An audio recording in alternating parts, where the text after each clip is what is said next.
Hello everyone. We, the members of Group-5, were given the project on our industrial visit, which took place on the 26th of August 2015, given by Professor Arindam Dev, where he decided to take us to the sports capital of India, that is, Meerut. We started our journey early in the morning at 6:30 am and reached the Stag's manufacturing plant by 10 am. When talking about Stag, it is the number one selling brand in India for all sports related products. It was in the year 1922 a great visionary, late Lalalal Arjandas Kohli, started Stag, and now Stag operates in 148 countries all over the world. In Stag plant, we had a great talk with Magvendra Sharma, who was the plant's manager. First of all, we asked him about general things related to his factory like area, workforce, timings, etc. The plant was built in an area of around 1 lakh square feet with a total workforce of 350, out of which 280 were skilled and rest being unskilled. Eventually, we noticed that the factory was more labor intensive. That is, that factory was more dependent on the labor than on the machines.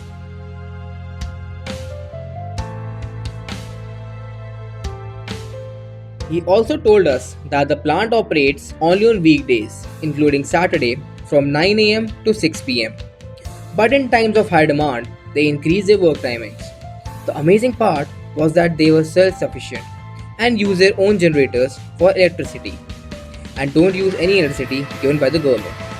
What next is we see that the plant is divided into different small sections like oil dipping, post assembling, powder coating, phosphating, table assembling, etc. Inside the factory, it was astonishing to see the huge amount of raw material they had stocked. When we asked him about the procurement of wood that goes in making of the TT table, he told us that they source it from China and Bangalore mainly. This raw material is used to make 300 to 400 different products. For manufacturing TT tables, he told us that they use waterproof material for outdoor tables and laminated boards for indoor tables.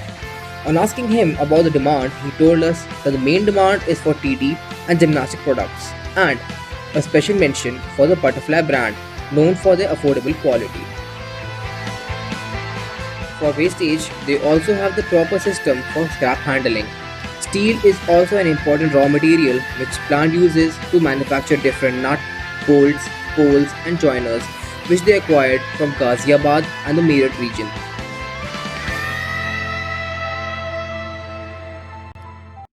From the warehouse perspective, we notice varieties of SKUs of various prominent brands such as the Puma, Nike, Adidas. Along the same line, we realized that they too did have some repairing responsibilities of products like motorized treadmills, and also DHL was a preferred supply chain partner for international shipments, which was seen when shipments were properly packed and ready to be exported to various countries like the New Zealand, Cambodia, China, etc.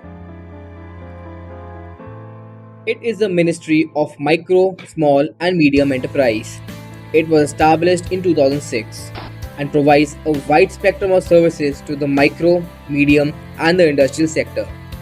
These mainly include facilities for testing, tool making, training for entrepreneurship development, technical and managerial consultancy, along with pollution and energy audits. We discovered mechanical processes and process of making cricket bat and its grip, with the highlight being the usage of lathe machines and the high-end CNC machines, with its USP being the huge amount of accuracy one can achieve with it. They manufactured cricket bats using popular wood to cater to the local demand, which is low in quality vis-a-vis the Kashmir and the popular English willow. Followed by MSME, we went to Surajkunj Market, which is the largest sport destination you can find in India. It has manufacturers and suppliers of all kinds of sport good health equipment. It's a highly competitive market. Amazing part was that the general shop size was very small in comparison to the revenue generation. The reason behind this was they mainly take orders from the retailers across the country and supply them directly from the manufacturers themselves. This means they have a very good rapport with the manufacturers. We found out that there are many counterfeit products which were sold in the market.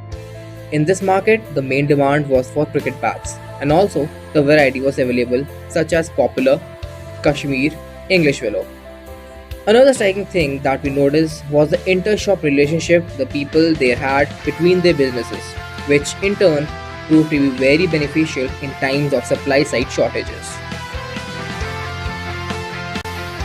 And now we come to the end of this journey with a wholehearted thanks to Professor Arindam Dev for letting us embark on one.